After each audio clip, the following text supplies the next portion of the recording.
Good morning, class. I am Dr. Naveen Mishra. Today's my lecture in education evaluation. Educational evaluation. Today's my topic. Thank. Okay.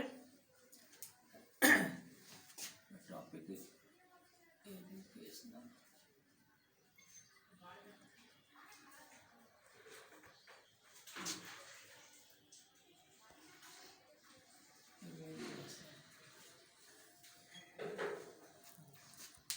Evaluation in education in modern concept and modern and broad concept in education.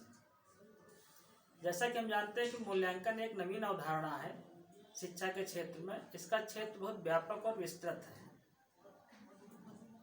जैसा कि पता है कि evaluation का संबंध सिर्फ classroom teaching से नहीं रिलेशन है। पूरे एजुकेशन सिस्टम में जो भी निर्णायक लोग हैं उनकी सबके व्यवहार पर उनकी क्या जिम्मेदारियां हैं, इस पूरी प्रक्रिया को अपने समाहित किए हुए हैं। लेकिन छात्रों, एक टीचर और स्टूडेंट के संबंध में जो इवेल्युएशन का कॉन्सेप्ट है वो है उसकी टीचिंग और लर्निंग पर डिपेंड करता है।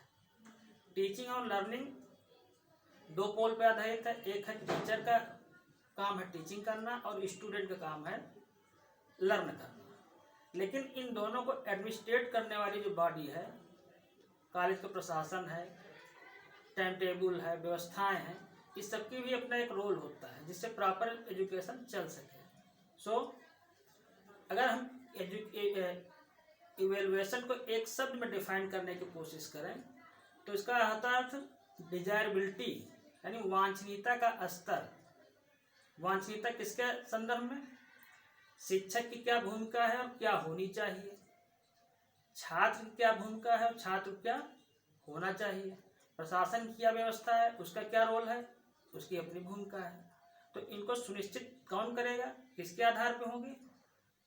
तो शिक्षण अधिगम प्रक्रिया को हम सुनिश्चित करने के लिए एक शिक्षक के द्वारा, छात्र के द्वारा, प्रशासन के द्वारा वास्तव में क्या होना चाहिए, इसका सुनिश्चय करना ही शैक्षिक इवेल्युएशन का मुख्य लक्ष्य है।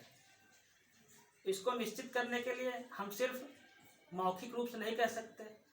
शिक्षण अधिगम प्रक्रिया का मापन यानी शैक्षिक मूल्यांकन के जो दो पोल हैं, मापन और मूल्य निर्धारण करना। तो मापन क्या होगा? मापन का संबंध है कितनी क्लासेस लगी, कितने छात्रों की उपस्थिति थी, शिक्षक ने जो पढ़ाया तो छात्र ने क्या और कितना सीखा। इसको निश्चित करने के लिए हमको एक पूर्व निश्चित नियमों के आधार पर मापन सुनिश्चित करना होगा। इसलिए मूल्यांकन को हम दो पार्ट में डिवाइड कर सकते हैं। मूल्यांकन में दो मेजर एस्पेक्ट हैं। पहला है मापन, दूसरा है मूल्य निर्धारण।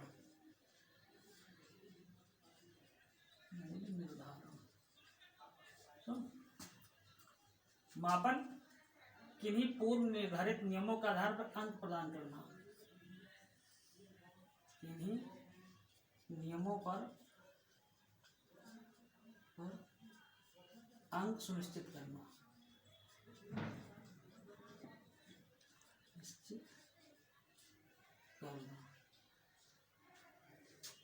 इसका छात्र की उपस्थिति,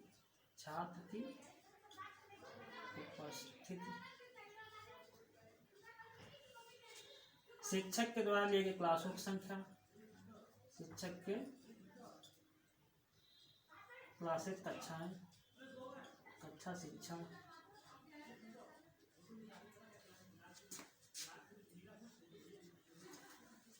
अब छात्र ने क्या सीखा है, किस प्रकार का सीखा है, यह कैसे सुनिश्चित होगा?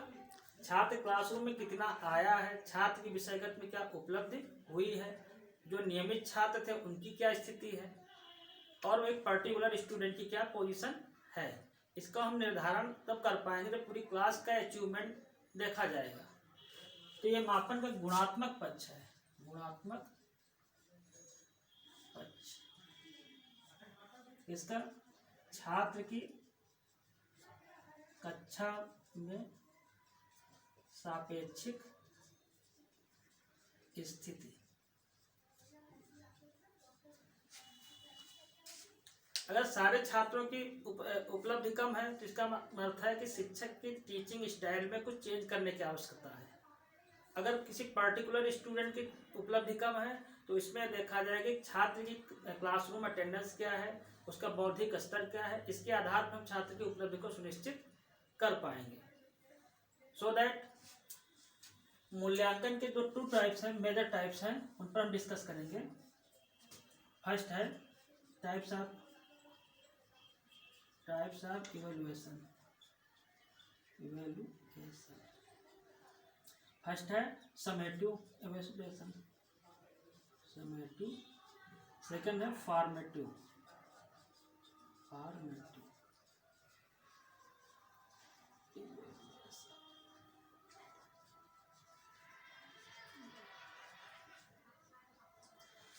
समेटिव इवैल्यूएशन पूरी शिक्षण अधिगम प्रक्रिया, पूरे शैक्षिक सत्र के प्रारंभ से अंत तक की जो एक्टिविटीज है उसका सत्र के अंत में सुनिश्चित करना है। तो इसकी क्रियाशीलता रहती है पश्च क्रियाशील,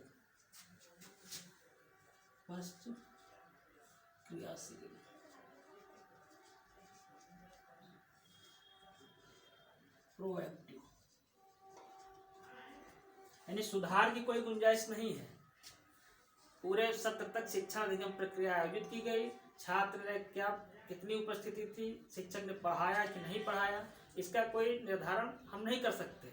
अल्टीमेटली फाइनल एग्जाम के द्वारा छात्र ने क्या सीखा है उसको एक हम पूर्व निर्धारित नियमों के आधार पर सिर्फ अंक प्रदान कर सकते हैं। तो समेटिव इवैल्यूएशन के आधार पर हम केवल शिक्षण अधिगम प्रक्रिया का कोई सुधार नहीं कर सकते हैं। फाइनली छात्रों को एक सत्र के अंत में उनकी क्या उपलब्धि रही इसके आधार पर सिर्फ उनको रिजल्ट प्रदान कर सकते हैं और श्रेणी अंक प्रदान कर सकते हैं।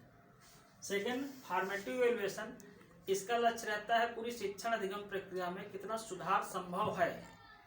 इसके भूमिका रहती है प्री एक्टिव, यानी पूर्व क्रियाशील। पूर्व क्रियाशील का अभिप्राय यह है कि जो शिक्षण अधिगम प्रक्रिया से लगे हुए जो लोग हैं, टीचिंग लर्निंग प्रोसेस से, उन दोनों की ही जिम्मेदारी होती है कि छोटे छोटे अंतराल पर उसमें चेंज किया जा सके, टीचर्स पोल पर भी और स्टूडेंट पोल पर भी। पूर्व क्रियाशील, प्री एक्टिव।